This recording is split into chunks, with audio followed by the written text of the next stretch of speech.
It was supposed to be the perfect vacation. A trip to heal the wounds that had festered over the years. Vicky Taylor, her husband Ethan, and their daughter Ava were finally embarking on a getaway they had dreamed about for so long. A Caribbean cruise, a chance to reconnect and rediscover the family bond they had lost over time. But as the days passed on the Carnival dream, Vicky couldn't shake the feeling that something wasn't right. Ethan, once her confidant, had become distant. His eyes, once filled with love, were now clouded with something Vicky couldn't understand. And Ava, their teenage daughter, kept to herself more than usual, retreating to the cabin, lost in her own world. Still, Vicky held on to hope. She convinced herself that this trip would fix everything, that it would bring her family back together. But everything changed at 3 a.m. on March 15, 2017. The gentle rocking of the ship, once soothing, now felt foreign as Vicky woke up to an empty bed beside her. Panic set in as she searched the cabin, calling out for Ethan. He wasn't there. The ship was vast, but she never imagined it would be big enough to lose him. She rushed through the hallways, banging on doors, asking anyone if they had seen him. But the ship's vastness swallowed her voice. When she finally reached security, they began a frantic search, but there was no sign of Ethan. Hours passed. Finally, at the break of dawn, a crew member found Ethan's phone on the lower deck. But no sign of Ethan. The ship's crew, in a swift decision, ruled it an accident. Ethan, they concluded, had gone overboard, perhaps in a fit of depression. After all, there had been signs. Ethan had been hiding something that Vicky hadn't noticed. But she never imagined this. The cruise line closed the case quickly, the investigation hardly thorough, leaving Vicky with more questions than answers. 6 years passed. Vicky buried her grief beneath therapy sessions, medication, and work. She tried to move on. Ava, now an adult, had grown distant, like so many teenagers do. But Vicky knew, deep down, it was her own unresolved sorrow that kept Ava at arm's length. Vicky Taylor had always believed that life was about finding balance, between work, family, and personal happiness. Her marriage to Ethan had started off like a fairy tale, two people meeting by chance, building a life together in the heart of Tampa, Florida. But the story of Vicky and Ethan wasn't as simple as it seemed. Beneath the surface of their seemingly idyllic life, cracks began to form, small at first, but growing wider with time. Vicky had been the optimistic one in their relationship. She was always the one to rally around their family, to hold things together, to keep the peace. She had always believed that with enough love and effort, any problem could be solved. Ethan, on the other hand, had always been a bit more guarded, a man of few words and even fewer emotions. His charm was undeniable when they first met. He had a way of making Vicky feel like the most important person in the room. But as the years went by, that charm began to fade, replaced by a growing distance that Vicky couldn't explain. They had one child, Ava, their daughter. Ava had been the joy of their lives, a bright, curious child with a sharp mind and a deep love for her parents. But as she reached her teenage years, things began to shift. Ava became more independent, more withdrawn. Vicky chalked it up to the typical teenage rebellion. Every child went through it, she told herself. But deep down, she felt an underlying tension, something she couldn't quite pinpoint. Ethan seemed to withdraw even further during this time, choosing to bury himself in his work and away from the family. The cracks were undeniable now, but neither Vicky nor Ethan had the tools to fix them. Ethan, once a man of ambition and purpose, had grown disillusioned with his own life. The pressures of his career as a successful architect had started to weigh heavily on him, and his once lofty dreams began to feel like empty promises. He had a darkness inside him, something he kept hidden from the world, and, most importantly, from his family. He didn't know how to talk about it, didn't know how to ask for help. So, he kept it locked inside, a ticking time bomb just waiting for the right moment to explode. Vicky, ever the optimist, continued to make excuses for Ethan's behavior. She believed that everything could be fixed if only they tried harder, if only they could get away from their everyday lives for a while. And so, she planned the family vacation, hoping it would be the perfect opportunity to reconnect, to heal, and to reignite the spark that had once brought them together. She had chosen the Carnival Dream for its size and amenities, a cruise that would take them through the Caribbean. Vicky had been researching family-friendly vacations for months, and this seemed like the perfect escape, a way to bring them all back together, to experience something new, to leave behind the stress of their everyday lives. It was supposed to be the trip that saved their family. But as the days of the cruise wore on, Vicky began to notice unsettling signs. Ethan, who had once been so affectionate, seemed to withdraw into himself even more. He was often lost in thought, his eyes distant, his conversations clipped and curt. The man she had married, the man she had once loved with all her heart, felt like a stranger. Ava, too, seemed to be struggling. The teenager spent long hours alone in their cabin, refusing to join her mother and father for meals or activities. Vicky told herself it was just teenage angst, just the natural progression of things as Ava grew older. But in her gut, Vicky knew something wasn't right. There had been a fight the night before Ethan disappeared. It was small, insignificant really, but the tension in the air was undeniable. Vicky had asked Ethan what was going on with him, why he had been so distant. Ethan had snapped at her, his voice rising in frustration, but then just as quickly, he withdrew again, retreating to the balcony of their cabin to stare out at the endless sea. Ava had been quiet during the exchange, retreating to her own thoughts, her own world. She didn't want to be a part of her parents' problems, and Vicky didn't blame her for it. But that night, as Vicky lay in bed, she couldn't shake the feeling that the tension between them had reached a breaking point. The next morning, when Vicky woke up to find Ethan gone, she thought it was just a bad dream. The ship's crew quickly got involved, but it wasn't long before the initial search turned into something more, a frantic effort to locate a man who seemed to have vanished without a trace. Vicky's stomach twisted with dread as the hours ticked by, her heart racing as the ship's crew combed every corner of the ship, calling his name, checking his cabin, asking passengers if they had seen him. And then, when Ethan's phone was found on the lower deck, Vicky's heart sank further. The absence of evidence, the lack of anything that could explain what had happened, only added to her growing sense of unease. But it wasn't until the cruise line ruled Ethan's disappearance an accidental overboard incident that Vicky truly understood the magnitude of what had happened. 6 years passed in the blink of an eye. Vicky tried to move on, to rebuild her life. She had to, her own survival depended on it. But the pain of losing Ethan, of never truly understanding why he had disappeared, weighed heavily on her. She buried herself in her work, in therapy, in medication, but the ache of loss never truly went away. And Ava? Ava grew up, as teenagers do, drifting further away from her mother. She became more independent, more distant, and Vicky, in her own grief, could never quite reach her. The mother-daughter bond that once felt unbreakable had cracked, and though they tried to reconnect, the rift remained. As the years went by, Vicky continued on, living her life, but always carrying the shadow of her lost husband. Ethan's memory was never far from her thoughts, but she never allowed herself to dwell on it for too long. After all, what could she do? The man she loved had been lost to the sea, and she had to let go. But fate, it seemed, had other plans. The morning of March 15, 2017, started like any other on the Carnival Dream, with guests making their way to the breakfast buffet, sipping coffee on deck, and enjoying the calm Gulf of Mexico waters. But as the clock ticked closer to 8 a.m. a tragedy began to unfold that no one could have foreseen. Vicky Taylor had awoken in a cold sweat.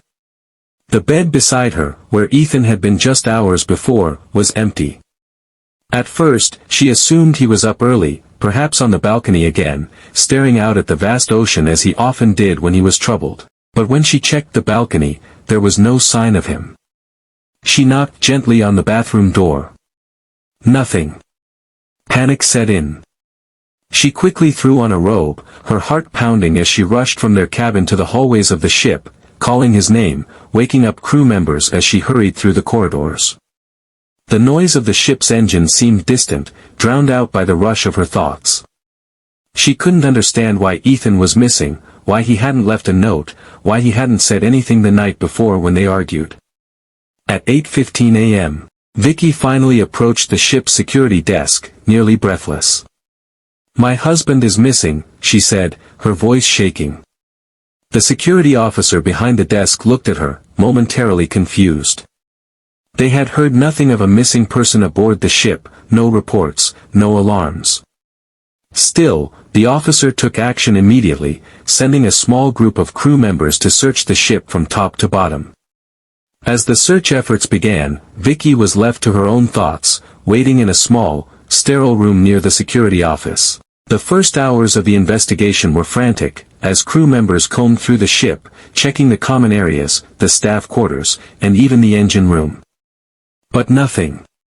No sign of Ethan anywhere. Vicky could hardly believe what was happening.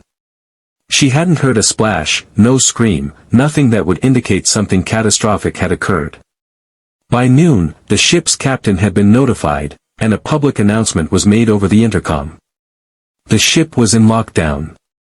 No one was allowed to leave or enter certain areas until the investigation was complete. But the search yielded no results, and as the day wore on, a chilling assumption began to take shape: Ethan was gone. A crew member finally found his phone near the lower deck, just outside the ship's dining hall, but there were still no signs of Ethan. No personal belongings were left behind in the cabin, no notes, no signs of struggle. It was as if he had simply vanished. The ship's security footage, when reviewed, showed no indication of Ethan's departure. There was no record of him leaving the ship in the middle of the night, no record of him interacting with anyone after he'd last been seen at dinner the evening before. The mystery deepened, but without any solid evidence. The cruise line insisted that Ethan had gone overboard, possibly in a moment of emotional distress. His phone on the lower deck was seen as a clue, suggesting that he had wandered the ship before falling over the side, perhaps in a desperate moment, driven by some inner turmoil he had kept hidden. The investigation was launched officially by the cruise line, but the results were swift and decisive. The company quickly determined that Ethan's disappearance was accidental, an overboard situation, though no evidence of suicide or foul play was ever found. With no body recovered, there was little else to investigate. The matter was closed, the case buried in the bureaucracy of the cruise line's records. But for Vicky, this explanation didn't sit right. She felt like she had been abandoned by the very people she had trusted. The thought that her husband had simply vanished without a trace, leaving her behind to deal with the emotional fallout, was too much to bear. She spent days in a fog of confusion, anger, and heartbreak. She didn't know what happened to Ethan, but she refused to believe that this was the end of their story. In the days that followed, the media caught wind of the disappearance. The cruise line had sent out a press release, stating that Ethan had tragically gone overboard during a personal moment of distress. But the media wasn't so quick to accept this conclusion. News outlets picked up the story, with some sensationalizing the disappearance, speculating about everything from foul play to foul weather. The headlines read, "Mysterious Disappearance on Carnival Dream," and "Family Vacation Turns to Tragedy." The pressure mounted on the cruise line to conduct a more thorough investigation, and the public began to demand answers. The police in Florida were notified of Ethan's disappearance and opened a missing persons investigation in the aftermath. But despite their efforts, they were limited in what they could do. The cruise line had already closed its own investigation, and with no physical evidence to point to, they were left with only a handful of witness statements. The investigation felt more like a formality than anything else, as the cruise line pushed to protect its own reputation. Authorities interviewed Vicky, but she had little to offer beyond what she already knew. She was convinced that something else was at play, but she had no proof. The police spoke to the cruise's security officers, none of whom had seen anything suspicious. The passengers on the ship were questioned as well, but no one could offer anything that deviated from the official narrative. A few key witnesses came forward, but their statements only complicated matters. One passenger claimed they saw Ethan in the lower deck around the time he was last seen, but that didn't match the security footage. Another witness recalled hearing shouting near the ship's railing, but no one could confirm it. Still, the authorities couldn't ignore the mounting pressure. The investigation was officially handed over to the Coast Guard, who launched a brief search of the waters around the ship, but they found nothing. Ethan's body, it seemed, had vanished into the deep. The public reaction was mixed. Some believed the cruise line's explanation, some didn't. The media's portrayal of the incident grew more dramatic by the day, with speculation running rampant. Could Ethan have gone overboard voluntarily? Did he take his own life? Or had something darker happened, something that the cruise line wasn't revealing? But as the weeks passed with no new evidence, the case slowly faded from the public eye.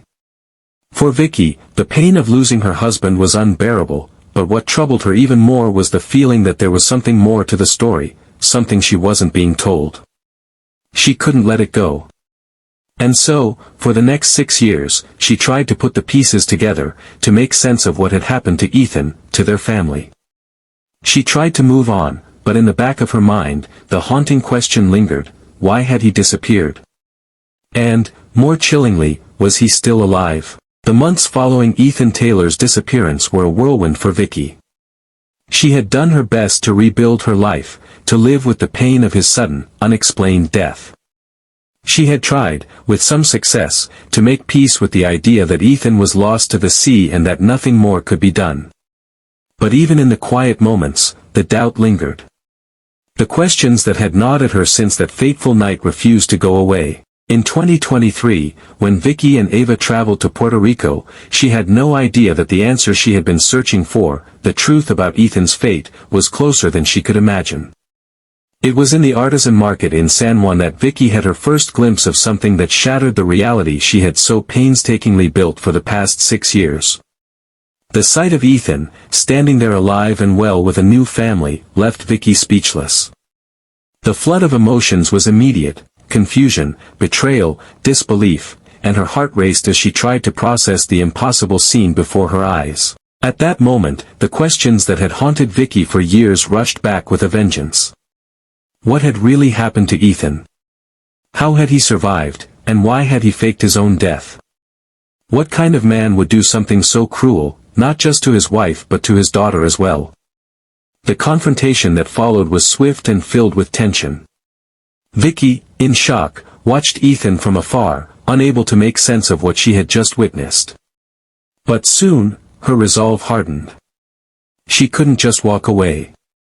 She couldn't ignore the truth, no matter how painful it might be. The following days were spent piecing together the fragments of the story, contacting local vendors who might have seen something, and gathering the strength to confront Ethan and his new family. Vicky's discovery did not remain a quiet affair. Once the truth began to spread, it didn't take long for the media to catch wind of the story. Headlines across the country screamed, "Man fakes his own death, 6 years after family mourns him." The public reacted with shock and outrage. How could someone fake their own death and leave behind their wife and child? The story became an instant sensation, with news outlets picking it up from every angle. The police, after initially hearing Vicky's account, opened a formal investigation. As the story unraveled, the authorities were forced to take action. The question was no longer about whether Ethan was dead, it was about how he had managed to manipulate the situation for so long and what his true intentions had been. In the weeks that followed, the investigation took a dramatic turn. Ethan was arrested and charged with multiple counts of fraud, conspiracy, and emotional abuse. The police and prosecutors uncovered a scheme far more elaborate than anyone could have imagined. Ethan had been living a double life for years, hiding behind a carefully constructed web of lies and deceit. His sudden disappearance was just the beginning of a long plan to disappear from his family's life forever. Ethan had faked his death during the cruise, staging the scene to make it appear as though he had gone overboard. He had manipulated the crew, the passengers, and even Vicky into believing he was gone. And all the while, he had been building a new life, far from the family he had abandoned. The arrest was a public spectacle. The media surrounded the courthouse, eager for any shred of information about Ethan's motives. The cameras flashed as Ethan was led out of the police station in handcuffs, his face a mask of defiance, his jaw clenched in anger. The man who had been the subject of so much sympathy for 6 years was now a criminal in the eyes of the world. The public was outraged, demanding justice for the woman and child he had so callously abandoned. But Vicky, though hurt and betrayed, didn't feel relief. The pain of the truth was no easier to bear than the uncertainty of his disappearance. Ethan's legal defense strategy was built around minimizing his role in the crime. His lawyer claimed that Ethan had been emotionally distraught and that his actions were a result of a mental breakdown.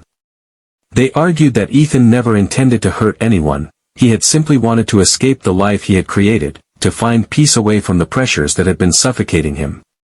They suggested that he had kept in contact with his new family out of a misguided attempt to seek redemption, not realizing the damage he had done to his old one. But the prosecution was relentless. They painted Ethan as a man who had intentionally deceived and manipulated everyone around him. They presented evidence that Ethan had meticulously planned his disappearance, even going so far as to tamper with his own belongings to make it look like he had gone overboard. The prosecution also presented witness testimony from crew members, who revealed that Ethan had been seen on the night of his disappearance acting strangely, as if he were preparing to leave. The crew had reported strange behavior, but they had assumed it was the result of stress or fatigue. No one had ever suspected that Ethan was planning to fake his own death. The most damning evidence came from the digital trail Ethan had left behind. His phone records, financial transactions, and social media activity showed that he had been active long after his supposed death. He had even visited his own funeral, watching from a distance as Vicky mourned him. The sheer audacity of it all shocked even the most seasoned investigators. The defense attempted to downplay these findings, arguing that Ethan had been coerced into taking the drastic step of faking his death. They suggested that the pressures of his career and personal life had pushed him to the edge, but the jury wasn't buying it. The idea that a man could betray his own family in such a profound way was too much for the public to excuse. The media continued to play a pivotal role in the case, shaping public opinion every step of the way. With each new detail revealed, the story grew more sensationalized. Social media exploded with outrage, with people demanding justice for Vicky and Ava. Some called for Ethan to be given the harshest possible sentence, while others sympathized with his supposed emotional distress. But for Vicky, the trial was just another painful chapter in a story that seemed to have no end. She wanted the truth, but she also wanted closure, something she had been denied for so long. The courtroom became a battleground, with Vicky sitting in the front row, her face a mixture of disbelief and anger. Her daughter Ava, now an adult, sat beside her, her own emotions torn between the mother she once knew and the man who had torn their family apart. As the trial progressed, the emotional toll on both women became apparent. Vicky's pain was raw, and though she wanted to stand up and scream, she remained silent, her eyes locked on Ethan, the man who had caused her so much grief. In a dramatic twist, just before the closing statements were made, Ethan's defense team presented an unexpected motion. They claimed that Ethan had been coerced into his actions by a shadowy figure, a mysterious accomplice who had convinced him that his only option was to disappear. This revelation sent shockwaves through the courtroom. Was there someone else involved? And if so, who were they? But the judge dismissed the claim as speculative and unfounded, stating that the evidence did not support such an argument. The case was quickly drawing to a close. The jury deliberated for hours, and when they returned, the verdict was clear. Ethan Taylor was found guilty on all charges: fraud, conspiracy, and emotional abuse. The courtroom erupted in a mix of shock and relief as the sentence was read aloud. The trial of Ethan Taylor was unlike anything Vicky had ever experienced. After the initial shock of discovering that her husband was alive, the real battle began in the courtroom. The case captivated the nation, and it felt as though every person in the country had an opinion on Ethan's deception. The courtroom was packed with reporters, spectators, and those who had followed the case from the beginning. Cameras flashed as Vicky entered the room, her face a mask of determination. Ava, standing beside her, appeared resolute but haunted, the weight of everything they had endured now fully crashing down on them. Vicky had never been someone who sought the spotlight, but now she found herself thrust into it, her pain laid bare for the world to see. She had to endure the scrutiny of the media, the endless questions, and the judgment of the public. And through it all, she stayed focused. She was here for justice, for answers. The trial was a spectacle, a courtroom drama filled with emotional testimony and shocking revelations. The prosecution wasted no time in presenting their case. They began by laying out the timeline of events, from the night of Ethan's disappearance to the moment Vicky had discovered he was alive.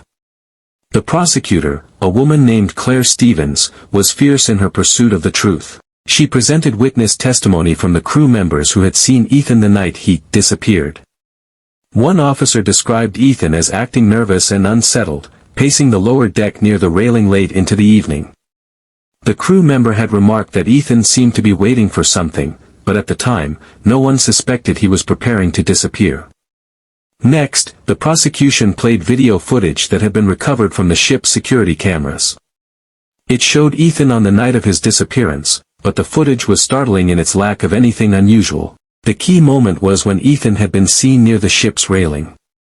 The camera had captured him in the act of talking to someone, but the footage was too grainy to identify the second person. Despite the poor quality of the video, it left the courtroom silent with the implication that Ethan had been actively involved in a scheme. The prosecutor's strategy was clear: Ethan had manipulated everyone around him, even the people closest to him, to make them believe his life had ended. The prosecution emphasized that Ethan had knowingly left his wife and daughter to pick up the pieces of his disappearance, and for 6 years, he had remained in hiding, with no remorse. The courtroom gasped as the prosecution revealed that Ethan had watched his own memorial service in person, but from a distance, hidden in the shadows. They showed a picture of Vicky at the memorial, her face contorted with grief, and Ethan, standing just a few feet away, unnoticed by the people around him. Perhaps the most powerful testimony came from Vicky herself. She stepped to the stand, her hands trembling slightly, but her voice strong. For the first time, she was able to speak her truth to the world. "I loved Ethan," she said, her voice unwavering. "I didn't deserve this. I didn't deserve to lose him, to be left with nothing but questions. And I didn't deserve the lie he built around me. I spent 6 years mourning him. 6 years thinking he was dead, and he was living, just living without us. He didn't just leave me. He left our daughter. He left everything that mattered." Vicky's words hung in the air, and for a moment, the courtroom was still. The jury members, who had been taking notes throughout the trial, were visibly moved by her testimony. The public sympathy for Vicky swelled, and many of the people in the gallery had tears in their eyes. The defense, led by Ethan's attorney, Mark Hollis, had a more difficult task. From the outset, Hollis had tried to shift the focus from Ethan's deception to his emotional state. He argued that Ethan had been in the midst of an intense emotional breakdown, overwhelmed by the pressures of his career and the crumbling state of his marriage. According to Hollis, Ethan had felt trapped, unable to face the reality of his life. So, in an act of desperation, he faked his own death, an extreme attempt to escape the overwhelming stress. Hollis claimed that Ethan had never intended to harm anyone. He painted Ethan as a man who had made a rash decision, someone who was struggling but not inherently malicious. He suggested that the pressures of his career, combined with personal issues in his marriage, had led to Ethan's decision to disappear. Ethan was a man at the end of his rope, Hollis argued, and in his desperation, he made a mistake. He never wanted to hurt anyone. He simply wanted to get away. The defense brought in psychological experts to testify to Ethan's mental state at the time. These experts painted a portrait of a man who was emotionally unstable, suffering from depression and anxiety. They claimed that Ethan's actions were not premeditated but the result of a fragile mental state. They argued that Ethan's emotional breakdown had clouded his judgment, and he had acted out of desperation rather than malice. However, the prosecution was quick to counter these claims, pointing out the meticulous nature of Ethan's plan. The prosecution noted how Ethan had researched how to fake his own death, studied methods of deception, and even gone so far as to hire a private investigator to ensure there was no evidence linking him to his disappearance. They emphasized that Ethan had done all of this while his wife and daughter believed him to be dead. The courtroom was tense throughout the trial. Ethan's stoic demeanor contrasted sharply with Vicky's emotional testimony. In contrast to the defense's arguments about Ethan's fragile mental state, Vicky presented a man who was manipulative, who had carefully orchestrated his disappearance and left behind a wake of emotional devastation. His calculated actions made the defense's narrative of mental breakdown difficult to swallow. The media frenzy around the case intensified as the trial progressed. News outlets continued to cover every twist and turn, reporting on the trial's highs and lows, often sensationalizing the drama. Bloggers and commentators on social media weighed in, with opinions on both sides. Some felt for Ethan, sympathizing with his supposed mental health struggles, while others condemned him as a coward who had intentionally caused harm to his family. The public's opinion seemed to shift with every new revelation. Initially, there was empathy for Ethan, with some suggesting that he had been pushed to the edge by external pressures. But as the full extent of his deception came to light, the tone changed. People began to rally behind Vicky, offering their support and angered by Ethan's betrayal. One of the most dramatic moments came during the closing statements. The prosecution delivered a fiery argument, demanding justice for the emotional trauma Ethan had caused his family. Claire Stevens pointed out that Ethan had not only stolen 6 years from his wife and daughter but had also used his disappearance to escape the consequences of his actions. Ethan Taylor didn't just disappear, he chose to escape. And in doing so, he left behind a legacy of lies, one that destroyed everything his family had built. The jury deliberated for several days. The emotions in the courtroom were palpable as the clock ticked down, each passing hour adding to the growing tension. Finally, after nearly a week of deliberation, the jury returned with their verdict. Guilty. Ethan Taylor was found guilty on all charges: fraud, conspiracy, and emotional abuse. The courtroom erupted in mixed reactions. Some people in the gallery gasped with relief, while others seemed shocked by the harsh verdict. Vicky sat silently in the front row, her hands clenched together, her eyes fixed on the man who had once been her husband. She had spent so many years mourning him, and now, finally, there was justice, though it came at a great cost. The sentencing followed quickly. Ethan was sentenced to 25 years in prison for his actions. The judge did not mince words. This was a calculated and premeditated act of deception that destroyed the lives of those who loved you, the judge stated. The emotional toll you have inflicted on your family is immeasurable. Your actions were not a moment of weakness, but a deliberate choice to abandon the people who trusted you the most. As the gavel came down, Vicky felt a surge of emotions. Relief. Anger. Sadness. Ethan would pay for his actions, but the damage had already been done. His sentence wouldn't bring back the years she had lost, nor would it undo the pain he had caused. The trial was over, but Vicky's journey toward healing was only just beginning. Outside the courtroom, reporters swarmed, eager for a statement. Vicky, exhausted from the emotional toll of the trial, simply said, "I want my daughter to know that justice was served. And I want people to understand that sometimes, the truth takes time to find.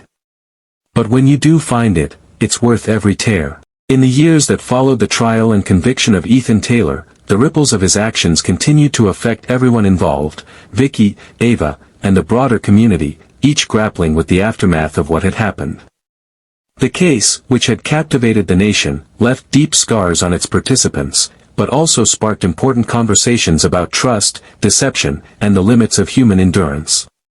The legal system, too, found itself changed by the events of this case, with the trial becoming a focal point for debates on justice and rehabilitation. For Vicky, the conviction had offered something akin to closure, but it was far from the easy healing she had hoped for. She never imagined that the man she had loved, her husband of over a decade, would deceive her in such a profound way.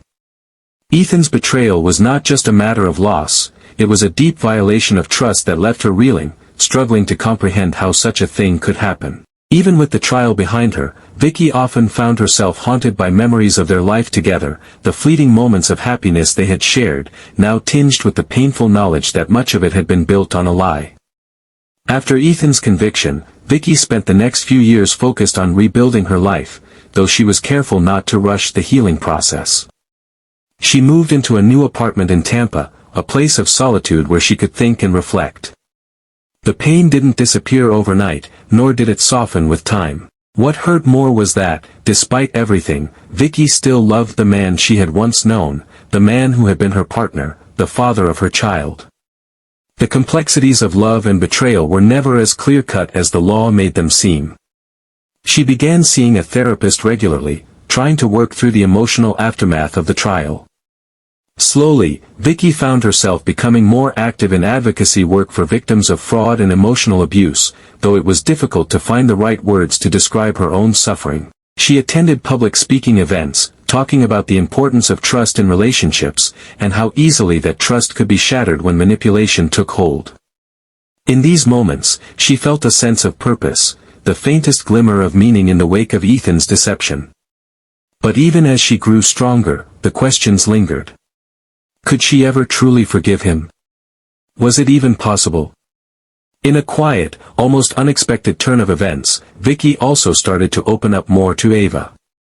Their relationship had always been strained by the grief of losing Ethan and the distance it created between them. But as time went on, Vicky realized that, just as she had been manipulated by Ethan, her daughter had also been a victim of his lies. Ava, who had been distant and angry throughout much of her young adulthood, began to reconnect with her mother, though it was clear that their bond would never fully be the same as it once was. Still, they were both survivors, and in that shared experience, they found a new, tentative understanding. Ava's own journey was no less tumultuous. At the time of Ethan's disappearance, she had been in her late teens, just beginning to come to terms with her identity and place in the world. His disappearance had been a traumatic event that shaped her adolescence in ways she couldn't fully understand. She had always been a quiet, introspective child, but after Ethan's death, she became more reclusive, retreating into herself and distancing from her mother, who had seemed consumed by her own grief. Ava was too young to fully grasp the magnitude of what had happened but too old to remain unaware of the gaping hole Ethan's absence left in their lives. When Vicky discovered Ethan was alive, the revelation shattered Ava's world. It wasn't just that her father had faked his death, it was the realization that she, too, had been deceived, had lived a life built on a foundation of lies. The anger she felt toward Ethan was immense. But what was more confusing was the anger she felt toward her mother. For all of Vicky's attempts to rebuild their relationship, Ava struggled with feelings of betrayal, both by her father, who had abandoned them, and by her mother, who had somehow failed to protect her from Ethan's manipulation. The reunion was not a happy one.